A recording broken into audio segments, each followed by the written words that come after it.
Olá pessoal, cá estamos nós, 2 de agosto de 2023, entrando aí no 8º mês do desgoverno Lula. Mas vamos para os comentários para a gente entrar na matéria, né? Terezinha Pereira, minha amiga, um bom dia, Terezinha. Pior que justiça no Brasil tem lado. Pois é, minha amiga, isso é verdade. Bolsonaro leva Lula à justiça, né? Mesmo assim, eu ainda sou defensor de que toda ação que houver necessidade de ir para a justiça, independente dela ter lado ou não, tem que ser enviada. Porque essas situações são as que vão deixar bem claro o quanto o nosso sistema está decadente, né? Enfim, criar as provas, né, de que realmente o Brasil está numa situação complexa. Bom, tá aí, obrigado, minha amiga. Vamos para a matéria. Olha só, gente.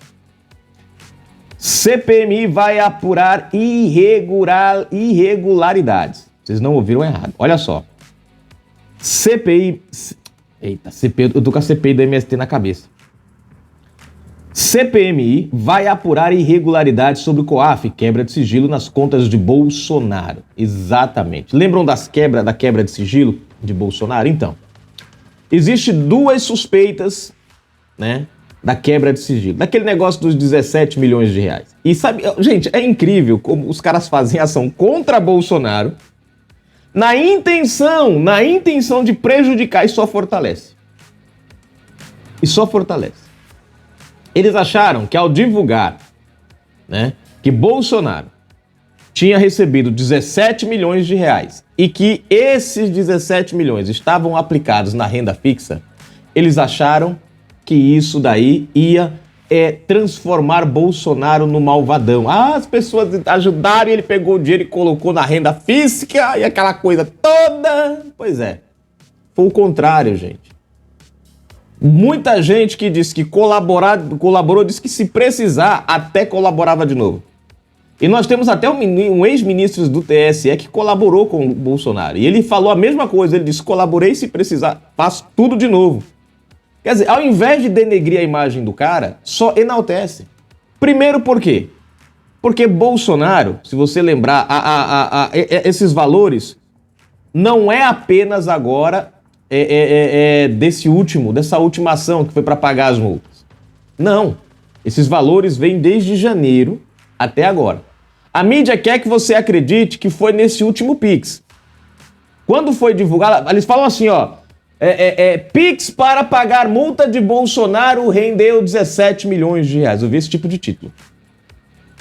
Quem lê imagina que foi esse último Pix agora, do mês passado.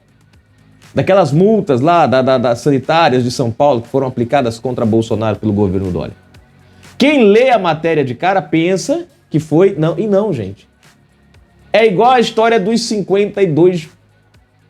25 milhões de reais, dos 52 imóveis. São 25 milhões de reais ao longo de mais de 30 anos de carreira política. Não é 25 milhões de reais de 2019 a 2022. E quando fala dos imóveis, Bolsonaro, não fala do presidente, é a família Bolsonaro. Ali tem, quando você pega os documentos, quando você vai para a matéria detalhada, você encontra irmão, cunhado, ex-mulher, sobrinho, todo mundo. Quer dizer, pegaram a família Bolsonaro e pegaram só o nome Bolsonaro da família e colocaram na conta como se fosse tudo dele. E não é. É o patrimônio de uma família, com várias pessoas nessa família que pertenceram a esses patrimônios. É a mesma coisa. E aí tem uns militantes. E os 25 milhões de Bolsonaro? E os 52 imóveis de Bolsonaro? E ficam.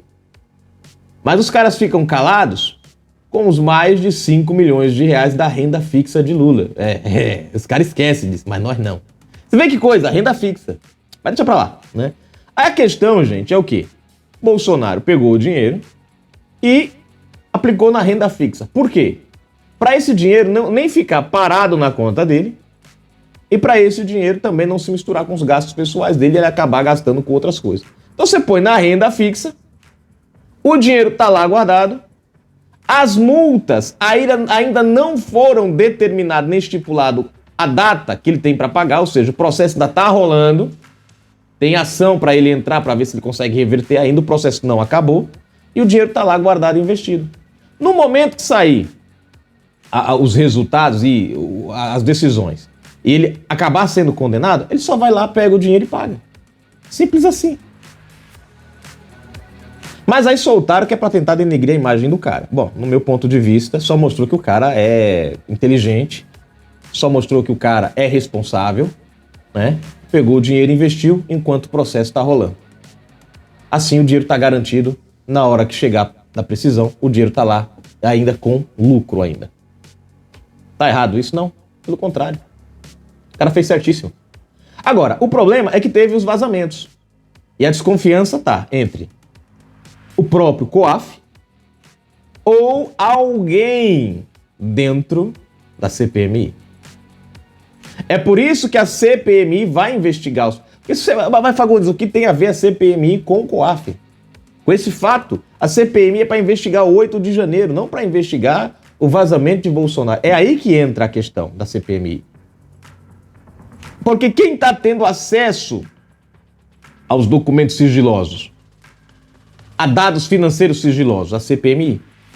Então, se o COAF tem esses documentos numa sala cofre, com uma quantidade de pessoas restritas, é um número pequeno que pode acessar isso aqui, não vazou, então como poderia ter vazado?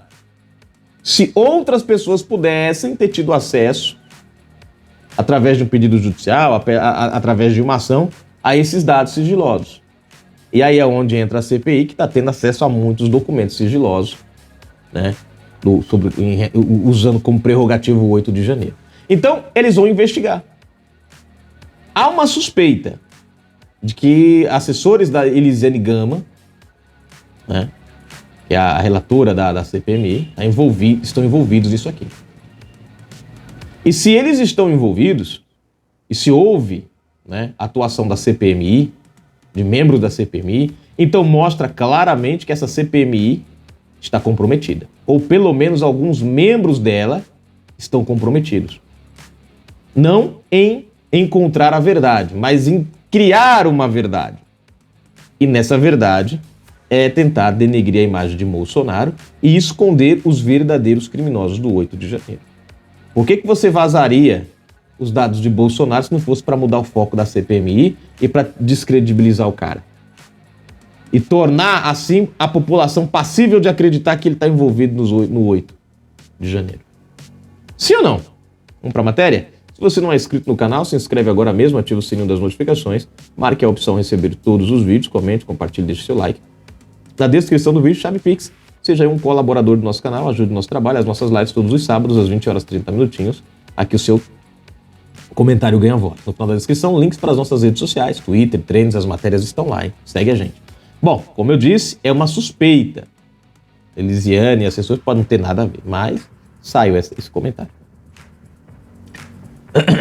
A Comissão Parlamentar Mista de Inquérito que investiga os atos golpistas do 8 de janeiro por meio de seu presidente, Arthur Maia, União determinou a abertura de um procedimento para apurar se houve irregularidade na conduta do Conselho de Controle de Atividades Financeiras, COAF, ao entregar ao colegiado documentos referentes às movimentações bancárias do ex-presidente Jair Bolsonaro, PL.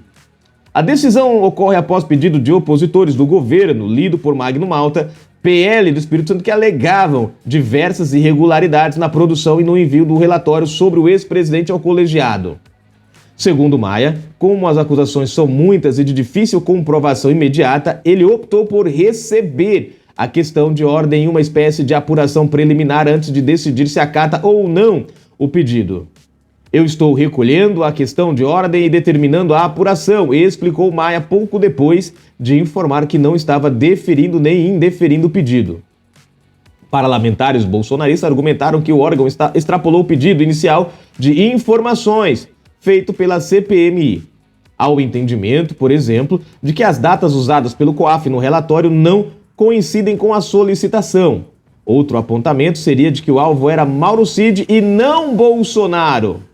Já os congressistas que formam a base do governo argumentaram que as movimentações de Bolsonaro somente integravam o dossiê sobre Cid pelo fato de ele movimentar contas ligadas ao ex-capitão. Foi por acaso, foi sem querer querendo, não é porque o Mauro estava envolvido, aí veio tudo junto, né? Foi um acaso, foi coincidência, nós nem queria, rapaz, nós fechou até um olho para não olhar o lado da página que tava as coisas de Bolsonaro, mas não teve jeito, né? Sendo assim, pela legislação vigente, também poderia ter suas movimentações financeiras averiguadas. Segundo o COAF, o ex-presidente recebeu cerca de 17,2 milhões de reais via Pix, doado por seus seguidores. O próprio COAF classifica essas movimentações nas contas de Bolsonaro como atípicas. A suspeita do órgão, que investiga se houve lavagem de dinheiro, é que os recursos tenham sido doados por apoiadores do ex-presidente para pagar multas judiciais recebidas por ele. Parte dos recursos recebidos, conforme indica o relatório, foi convertida em aplicações financeiras. Entre os doadores estão empresários, militares, agricultores e advogados. Elisiane é acusada de vazamento de informações. Em meio ao discurso que pedia a apuração das irregularidades, Flávio Bolsonaro, PL do Rio de Janeiro, acusou os assessores de Elisiane Gama, PSD de Maranhão, relatora da CPMI, pelo vazamento das informações do relatório do COAF para a imprensa. A senadora negou e prometeu agir ao que classificou como uma falsa acusação feita pelo filho do ex-presidente. Né? Tá aí a matéria. Tá aí a matéria. Como eu disse a vocês, é uma suspeita que foi eles, a turma da Elisiane. É uma suspeita. Né? A gente está acostumado com essa história de que não fiz nada e vou entrar com uma ação contra você e depois você descobre que o cara não fez nada. O cara fez tudo e mais um pouco. Né? Essa ideia de que eu confio na justiça, eu aguardo na justiça, eu estou ilibado, minha vida é limpa, né? Igual papel higiênico depois de ser usado, mas enfim, minha vida é limpa, aquela coisa toda. Esse papo a gente já conhece muito bem. Né?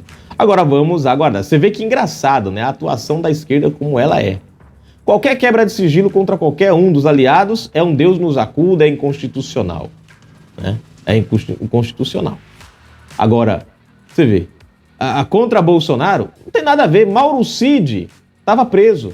Em boa parte das movimentações, Mauro Cid estava preso. Ou seja, as datas que o COAF deveria liberar deveriam ser outras datas anteriores a essa questão do 8 de janeiro. Né? Quer dizer, não era para ter acesso a essas informações, não era para ter acesso a fatos das contas de Bolsonaro que aconteceram há 2, 3 meses atrás. Mas para a esquerda, isso daí, eles tentam dar nó e pingo d'água para justificar. Não, é porque era Mauro Cid que movimentava as contas, então, quer dizer, movimentava. Já não estava mais movimentando essas contas em várias datas para cá, né, que foram apresentadas. Né? Essa história do COAF, de dizer que foi lavagem de dinheiro, isso também não cola. Porque você vê a quantidade de pessoas ali, não foram um pouco... porque foram empresários, porque foram militares. Mas quando você vai ver quantas pessoas doaram, quantas pessoas simples, normais, como eu, você, doaram, são na casa das centenas de milhares. Então, eu vou dizer uma coisa, de todo o estado, todo o Brasil, na verdade, eu vou dizer, pense num esquema de lavagem de dinheiro complexo esse que Bolsonaro fez, véio. É show de bola. Não, gente, é uns absurdos que não dá... Você vê, nós estamos vendo um presidente da República com provas claríssimas disso. Nós temos ministros que estão atuando no governo com provas claríssimas e alguns até investigados ainda. Mas ninguém fala deles, né? Tentam criar um ambiente de lavagem de dinheiro num cara que você vê que as coisas são transparentes, sem nada para esconder. Bom, é o desespero da esquerda. Adalto de Nazaré comentando aqui. Ele comentou: uai, Bolsonaro que levou água para vocês do Nordeste não presta. Quem aumentou o valor do Bolsa Família não presta. Quem fez poço artesiano para vocês não presta. Melhorou a educação, aí ele não presta. O bom para vocês aí não é o L, né? Vocês não defendem ele com... Né? A gente colhe aquilo que planta, uai. Faz o L. Eita, pega. Tá aí. Abraço. Tá certo, meu amigo Adalton. Valeu, meu amigo, pelo comentário. Urgente, nordestinos reclamam de corte no Bolsa Família e afirmam que foram enganados por Lula. Tá aí. Próximo. Rosário Aquino. Estelionato foi prometer... Eita, bexiga. Agora, aí foi na... Ah, eu não pensei nisso, olha. Eu devia ter pensado nisso na hora que eu fiz o vídeo. Estelionato foi prometer picanha e depois mandar plantar abóbora, né? Ninguém entrou contra a Lula por esse estelionato. Pronto, aí é o conto do vigário. Esse é o conto do vigário. Você promete uma coisa boa e dá outra coisa pra pessoa que não tem nada a ver com aquilo que você prometeu. É o famoso conto do vigário. Depois eu aconselho vocês estudarem aí a origem, né, do que é o conto do vigário. Tem a ver com dois padres e um jumento. É bem interessante, gente, esse negócio, mas tem a ver com dois padres de duas cidades, duas paróquias e um jumento. É bem da hora a historinha, tá? Bom, deputada resolve lacrar e acusa Bolsonaro no MPF de estelionato por receber pix de apoiadores. Tá aí, ó. Marcado. Comentário. Você vê que interessante? A mulher entra contra Bolsonaro porque é estelionatário. Lula promete picanha, empurra abóbora no povo e não foi. Alex Rocha, para finalizar aqui. Sol é o rascunho do mapa do inferno. Eita, pega. Aí. Deputada resolve lacrar e acusa Bolsonaro do MPF de estelionato por receber pix de apoiadores. Ela é do Sol, né? Por isso o comentário. Valeu, gente. Liga aí, daqui a pouco eu tô de volta.